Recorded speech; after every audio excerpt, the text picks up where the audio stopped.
필요하고 또 우리가 먹고 마시며 새 힘을 얻을 음식들도 필요하고 우리의 몸을 감싸주며 보호해줄 이 의복들도 필요하고 우리의 생각과 정신을 건강하게 만들어줄 좋은 책들도 필요하고 마음을 주고받을 수 있는 친구나 또는 반려동물도 필요하고 또 어떤 사람은 다른 그 무엇보다 컴퓨터, 스마트폰 또 거기에 따르는 각종 앱이나 프로그램 같은 소프트웨어가 필요하다. 이렇게 이야기하는 사람들도 있습니다. 그런데 이 모든 것들 가운데 정말 우리의 삶에 필요한 것이 있을까요? 또 이 모든 것들을 포함하거나 뛰어넘어서 더욱 우리에게 필요한 것이 혹시 있을까요?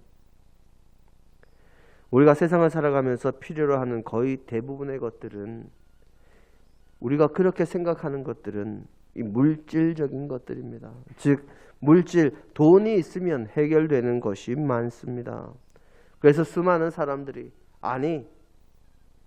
몇몇 사람을 빼놓고는 대부분의 사람들이 이 물질을 향해서 달려가는지도 모릅니다. 사실 물질이 있어야 돈이 있어야 우리에게 필요한 것들을 구할 수가 있습니다. 또 웬만한 문제들이 발생해도 돈이 있으면 해결하기가 참으로 편한 경우가 얼마나 많은지 모릅니다. 그래서 이스라엘 백성들은 우상을 향해서 달려갔고 또 지금 이 세상의 모두가 그렇게 돈, 물질을 바라보고 그것을 많이 가지기 위해서 노력합니다. 그리고 그것을 얼마나 많이 가졌느냐에 따라서 그 사람의 삶을 성공한 삶이다, 실패한 삶이다 그렇게 쉽게 규정하기도 합니다. 하지만 저와 여러분, 우리들 모두가 알고 있듯이 세상은 물질로만, 돈으로만 되지 않는 것이 얼마나 많은지 모릅니다. 그래서 이 세상 사람들도 이야기를 합니다. 돈으로 좋은 침대는 살 수 있지만 숙면은 살 수 없다. 돈으로 좋은 집, 넓은 집, 전망 좋은 집은 구할 수 있어도 행복한 가정은 살 수 없다. 그러면 우리가 살아가는 데 있어서 필요한 것들 뿐만 아니라 우리의 삶을 진정으로 아름답고 행복하게 만들기 위해서 우리에게 필요한 것은 무엇일까요? 그리고 우리 믿음의 사람들에게 정말 가장 중요한 것은 무엇일까요? 오늘 우리의 본문 말씀은 창세기의 가장 마지막 부분인 창세기 50장에 기록된 말씀으로 애굽에 내려간 야곱의 자녀들이 야곱이 죽은 이후에 서로 주고받은 이야기의 내용을 기록한 것입니다.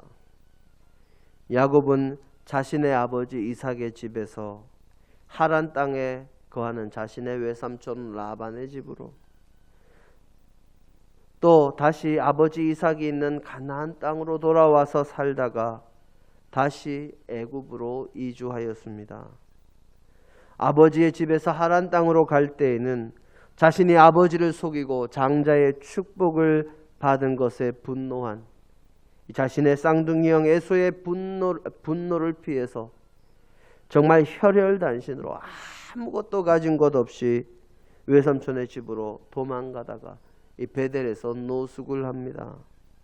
그곳에서 하나님께서 자신과 함께 하심을 깨닫고 그곳의 이름을 벳엘 하나님의 집이라고 그렇게 이름하고 하나님 앞에 서원을 한 다음에 외삼촌의 집으로 갔습니다. 그곳에서 결혼도 하고 자녀들도 많이 낳은 후에 이 고향 땅으로 돌아오려는 마음을 먹었을 때 그는 외삼촌과 그의 외사촌들의 추격을 피해서 도망치듯 자신의 아내들과 자녀들 그리고 그것에서 얻은 많은 재물들과 가축들을 이끌고 떠났습니다. 결국 외삼촌이 그를 뒤따라왔지만 하나님께서 이 라반의 꿈에 나타나셔서 야곱을 해치지 말라 하심으로, 라반은 야곱을 해치는 것이 아니라 라반과 야곱이 서로 침략하지 말고, 서로가 해치지 말고, 또 특별히 야곱이 라반의 딸인 자신의 아내들을 박대하지 않겠다 하는 언약을 맺는 것으로 모든 일이 일단락되었습니다. 야곱이 하란의 외삼촌 집에서 아무것도 없이 갔다가 많은 재산과 많은 자녀와 아내를 거느릴 수 있었던 것, 그것은 모두가 하나님의 은혜와 사랑 덕분이었습니다. 그 후에 형 에서와의 만남도 화해로 잘 해결이 되고 평안히 살 때에 자신의 아들 요셉이 실종되는 사건이 일어납니다. 물론 그 사건의 실체는 다른 아들들이 요셉을 미워해서 그를 노예 상인인 이스마엘 사람들에게 팔아 넘긴 것이지만 야곱은 요셉의 실종으로 알고 매우 슬퍼했습니다. 그로부터 13년이 지난 후에 요셉은 애굽의 총리 대신이 되었고, 거기서 9년의 세월이 더 흐른 후에 요셉과 요셉의 형들 그리고 야곱이 다시 만나게, 재회하게 됩니다.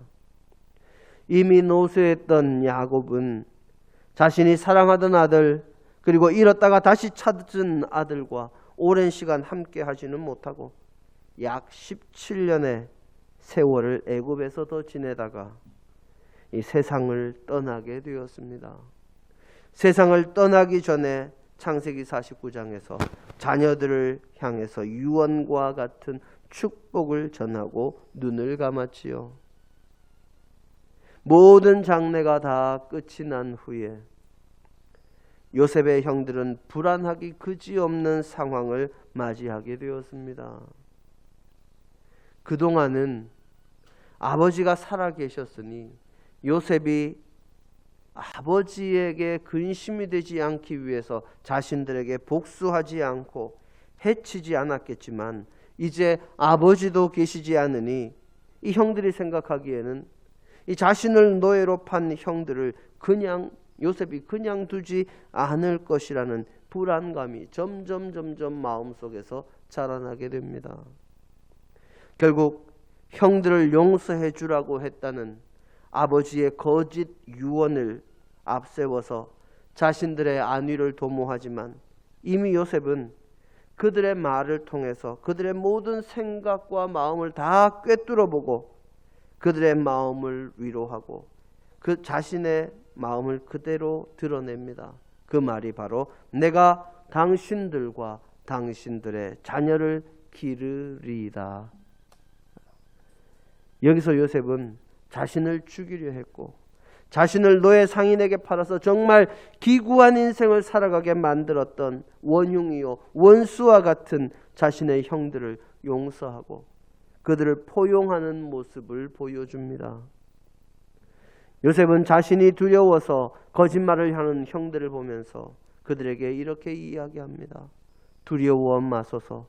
내가 하나님을 대신하리이까. 당신들은 나를 해하려 하였으나 하나님께서는 그것을 선으로 바꾸사 오늘과 같이 많은 백성의 생명을 구하게 하셨습니다. 이 모습에서 형들은 자신들의 잘못을 회개하고 요셉의 사랑에 감격해서 모든 형제가 서로 목을 끌어안고 우는 형제가 하나 되는 귀한 역사가 이루어졌습니다. 이스라엘의 12지파 가운데 10개의 지파가 사라질 뻔했던 그 위기가 요셉이 가진 이 모든 것을 섭리하시는 분이 하나님이시라는 그 믿음과 하나님의 사랑과 은혜를 받은 요셉이 그것을 형제들에게 흘려보냄으로 해결이 된 것입니다. 어린 나이에 노예로 팔려온 요셉이 애굽 땅에서 낯설고 물설고 언어까지 선 그곳에서 살아남을 수 있었던 것은 오직 하나님의 은혜였습니다. 성경은 그것을 하나님께서 그와 함께 하심으로 그가 범사에 형통한 자가 되었다 하는 말로 창세기 39장 2절에 표현하고 있습니다. 하나님께서 함께 하셨다는 것, 그것은 하나님께서 그를 사랑하셨고 그에게 은혜를 베푸셨다 하는 말씀입니다. 부잣집 도련님에서 하루아침에 타국에 팔린 노예로 전락한 요셉의 삶에서 요셉이 죽지 않고 자신의 삶을 포기하지 않고 마침내 애굽의 모든 것을 다스리는 총리 대신이 될 수 있었던 것은 하나님께서 그를 사랑하셨고 그에게 은혜를 베푸셨을 뿐만 아니라 그에게 지혜를 부어 주셨기 때문입니다. 하나님께서 요셉을 사랑하셔서 그와 함께 하시며 요셉에게 지혜를 주시지 않았다면 그는 결코 범사에 형통한 자가 될 수도 없었을 것이요, 모함을 받았을 때 살아남지 못했을 것이요, 바로의 술 맡은 관원장과 떡 맡은 관원장의 꿈을 해몽하지도 못했을 것이요, 마침내 바로 왕의 꿈도 해몽할 수가 없었을 것입니다. 요셉은 하나님의 사랑과 은혜 가운데 거하는 사람이었고 하나님께서 지혜를 주셨기에 그는 범사에 형통한 자, 지혜로운 자가 되어서 놀라운 꿈을 꾸고 당황하는 바로에게 그 꿈의 내용과 그 꿈이 현실로 이루어질 때 대처할 내용을 상세하게 제시할 수 있었던 것이요, 그로 인해 애굽 온 땅을 다스리는 총리가 된 것입니다. 요셉은 자신이 힘과 권세를 가지게 되었다고, 자신이 하나님의 은혜와 사랑을 받고 지혜를 공급받았다고 그 모든 것을 자신만을 위해서 사용하는 그런 사람이 아니었습니다. 오직 자신이 맡은 일에 충성되이 헌신하고 어떠한 유혹에도 흔들리지 아니하고 늘 바른 길을 걸어가므로 그는 자신만이 아니라 당시에 기근으로 고통받는 애굽 주변의 모든 나라와 백성들을 기근으로부터 해방시킬 수 있었을 뿐만 아니라 자신의 형들이 찾아왔을 때 그들을 평안히 맞이할 수 있었고 자신의 아버지도 모셔와서 기근에서 구원함을 받게 할 수 있었습니다. 하나님께서 주신 은혜와 사랑을 받은 사람, 하나님이 주시는 지혜로 사는 사람이 진정으로 가져야 할 덕목이 오늘 우리의 본문에 그대로 나타나고 있습니다. 그것은 바로 자신이 받은 하나님의 사랑과 은혜를 주변으로 흘려보내야 한다는 것입니다. 요셉이 자신이 하나님에게 받은 사랑과 은혜를 생각하며 자신의 형제들을 용서하고 품에 안았을 때 진정한 회개와 화해가 일어났고 모두가 서로를 사랑하고 하나가 되는 귀한 역사가 일어났습니다. 이 역사 위에서 진정한 행복과 아름다운 삶이 자라나고 꽃이 피고 열매를 맺는 것입니다. 요셉과 그의 형들의 모습에서 보는 것처럼 세상 사람들은 세상에서 살면서 물질적인 것들이 필요하다, 모든 악으로부터 자신을 지킬 힘, 권세가 필요하다, 나의 정신적인 안정과 성취감을 위해서는 명예가 필요하다 하고 목소리를 높이지만 결국 그 모든 것들보다 오히려 더 중요하고 더 필요하고 우리의 인생을 진정한 행복과 성공으로 이끄는 것은 세상적인 물질과 권세와 명예가 아니라 하나님의 사랑과 하나님의 은혜와 하나님께서 주시는 지혜임을 알 수가 있습니다. 요셉이 힘, 권세를 가졌을 때 행복했을까요? 요셉이 많은 돈을 가졌을 때 그것으로 행복했을까요? 요셉은 자신의 형제들이 자신에게 용서를 구하며 회개할 때 그들을 용서함으로 진정한 행복의 길을 걸을 수 있었습니다. 만약 자신의 아버지가 살아계시니 복수를 하지 못하고 그 복수를 미루며 기다리고 있었다면 권세를 가지기는 했지만 많은 돈을 가지기는 했지만 그의 삶은 매 순간순간이 얼마나 불행한 삶이었겠습니까? 미워 죽겠는 사람이 지금 눈앞에 있는데 정말 어떻게든 해코지할 힘도 있고 능력도 있고 그럴 대상이 바로 눈앞에 있는데 아버지 체면을 봐서 아버지 얼굴을 봐서 그러지 못하고 날마다 아버지 돌아가시기만을 기다리고 있으면 그 삶이 얼마나 불행한 삶입니까? 그는 자신이 고난을 겪은 것을 하나님의 섭리라고, 하나님께서 자신을 연단하시기 위한 것이라고, 하나님께서 하신 것이라고 생각했습니다. 또 하나님의 은혜와 사랑으로 자신이 살아남았고 하나님이 주시는 지혜로 크고 귀한 사명을 감당하게 되었음을 자각하고 그 사랑과 은혜를 나누는 사람이 되므로 진정 행복한 사람이 되었습니다. 요셉의 경우를 보면 우리의 삶에 진정으로 필요한 것은 바로 하나님의 사랑과 하나님의 은혜와 하나님께서 주시는 지혜입니다.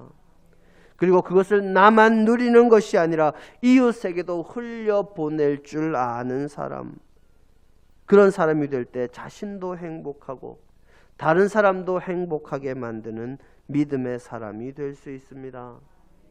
그런데 이 사랑이라는 말 또는 긍휼이라는 말, 히브리어에서는 이것을 히브리어는 라훔과 레헴이라는 말이 있습니다. 하나는 어머니의 자궁을 뜻하는 말이요, 하나는 하나님의 긍휼과 사랑을 뜻하는 말입니다. 오늘 여신도 주일에 하나님의 사랑과 은혜가 우리에게 필요하다 하는 말씀을 전하는 것은 바로 하나님의 사랑, 하나님의 긍휼이라는 것이 어머니의 모태, 바로 여성적인 것에서부터 기인하기 때문입니다. 하나님의 그 사랑을 더 잘 알고 더 잘 느낄 수 있는 길이 사실은 어머니에게서, 어머니의 모태에서부터 비롯하는 것이기 때문입니다. 사실 사람의 사랑은 한계가 있습니다. 누가 누구를 사랑한다고 하지만 그 사랑은 참으로 간사하기 이를 데 없습니다. 사람은 무언가 자신의 마음에 드는 것이 다른 사람에게 있을 때, 자신에게 무언가 이익이 있을 때 다른 존재를 사랑하고 그에게 마음을 줍니다. 그렇기 때문에 그렇게 사랑한다고 요란을 떨면서 결혼을 한 사람들이 쉽게 이혼을 하고, 그렇게 사랑한다고 열렬한 모습을 보이던 이들이 헤어지고, 한때 그렇게 좋던 인연들이 서로를 미워하며 서로를 포용하지 못하는 모습을 보이는 것입니다. 뿐만 아니라 한때는 좋다고 물고 빨던 반려동물들까지도 함부로 버리는 모습을 그래서 보여주는 것입니다. 사람의 은혜라는 것도 한계가 참으로 분명합니다. 사람이 다른 사람에게 호의를 베푸는 것도 무조건이라는 것이 없습니다. 모두가 자신에게 무언가 도움이 되기 때문에 호의를 베푸는 것이요, 그런 호의에 그냥 무조건적으로 기대다가는 변덕스러운 인간의 마음에 배신을 당하고 낭패를 당하기가 일쑤입니다. 그런 일들을 이미 우리는 우리의 인생에서 수없이 당해왔습니다. 또 사람의 지혜라는 것도 얼마나 한계가 분명한지 모릅니다. 1993년도에 출판된 존 그레이라는 작가가 쓴 화성에서 온 남자, 금성에서 온 여자라는 책이 있습니다. 이 책은 작가가 수만 명의 사람들에게 설문하고 또 정신과 의사와 심리학자들의 임상과 통계를 바탕으로 남자와 여자의 사고방식이 어떻게 다른지를 아주 분명하고 비유적으로 잘 설명해 놓은 책입니다. 남자와 여자의 사고방식과 생각이 얼마나 다른지, 그것을 지금은 모두가 지구에 살고 있지만 남자는 원래 화성에서 온 존재요, 여자는 원래 금성에서 온 존재라고 그렇게 비유적으로 표현하면서 그것을 책의 제목으로 삼았을 정도입니다. 이 책을 통해서 수많은 사람들이 남녀 관계에 있어서 도움을 받아서 아주 전 세계적인 베스트셀러가 되었고, 결혼을 하는 커플이나 연애하는 사람들에게는 아주 필독서로 추천되던 책이 바로 이 화성에서 온 남자, 금성에서 온 여자라는 책입니다. 하지만 이 책을 쓴 존 그레이도 이혼을 했습니다. 또 한때 성공하는 사람들의 7가지 습관이라는 책으로 이 자기 개발서의 열풍을 이끌었던 미국의 스티븐 코비 박사는 자신의 책에서 강조했던 법칙대로 실천해서 사회적으로 아주 크게 성공한 사람이 자신에게 와서 하는 말을 듣고 충격을 받았습니다. 그 사람은 스티븐 코비 박사의 책에서 나온 대로 실천해서 세상적으로는 성공했지만 원래 자신이 성공하려고 했던 이유가 가족들과 함께 행복하기 위해서였는데 자기가 스티븐 코비 박사의 책대로 그대로 실천하면서 세상에서 성공하고 나서는 아내는 자기에게 이혼하자고 하고 자식들은 마약에 도박에 빠졌다고 그렇게 하는 이야기를 듣고 충격을 받았습니다. 그리고는 자신의 실수를 통감하고 다시 소중한 것을 먼저 하라 하는 책을 출판했습니다. 남녀 관계에 대한 책을 출판한 사람이 뭐 했다고요? 이혼했습니다. 성공에 대해서 책을 출판했던 사람이 이제는 그것이 아니라 소중한 것을 먼저 하라고 그렇게 책을 다시 바꿔서 출판합니다. 얼마나 인간의 지혜가 한계가 분명합니까? 이 세상을 아름답게 만들고 이 세상에 사랑이 넘치게 만들며 우리가 이 세상에서 행복하게 살기 위해서는 은혜와 사랑과 지혜가 필요한데 그것은 인간적인 것으로만 되는 것이 아니라 오직 하나님에게서 비롯한 것이어야 합니다. 그리고 그 모든 것의 바탕에는 히브리어의 라훔과 레훔처럼 바로 어머니의 모태, 어머니의 무조건적인 사랑이라는 이 여성적인 것에서 기인하는 온전한 하나님의 사랑과 긍휼과 은혜가 있어야 합니다. 사랑하는 성도 여러분, 그리고 여신도 여러분, 요셉이 자신이 받은 하나님의 사랑과 은혜를 그리고 지혜를 자신만 받고 자신만 누리는 것에서 끝내고 자신의 형제들에게는 오직 공평과 정의만을 외쳤다면 어떻게 되었을까요? 이스라엘의 역사는 완전히 바뀌었을 것입니다. 요셉이 자신이 받은 하나님의 사랑과 은혜를 자신의 이웃인 형제들에게 흘려보내는 통로가 되었을 때 진정한 회개와 용서와 화해의 역사가 일어나고 악을 선으로 바꾸시며 모든 것이 합력하여 선을 이루게 하시는 하나님의 귀한 섭리가 아름답게 마무리될 수 있었던 것입니다. 이 자리에 함께한 저와 여러분은 모두가 하나님의 사랑과 은혜로 구원받고 주님의 자녀가 된 사람들입니다. 그리고 주님이 주시는 지혜로 살아온 사람들입니다. 그런 저와 여러분에게 하나님께서 원하시는 것은 그 사랑과 은혜와 지혜를 우리가 통로가 되어서 이웃에게 전하는 것입니다. 오늘 여신도 주일에 어머니의 모태에서 비롯한 긍휼과 사랑이라는 말이 그리고 그 사랑이 저와 여러분 위에 늘 함께하며 우리의 이웃을 향해 넘쳐 흐르기를 주님의 이름으로 축원합니다. 함께 기도하십니다.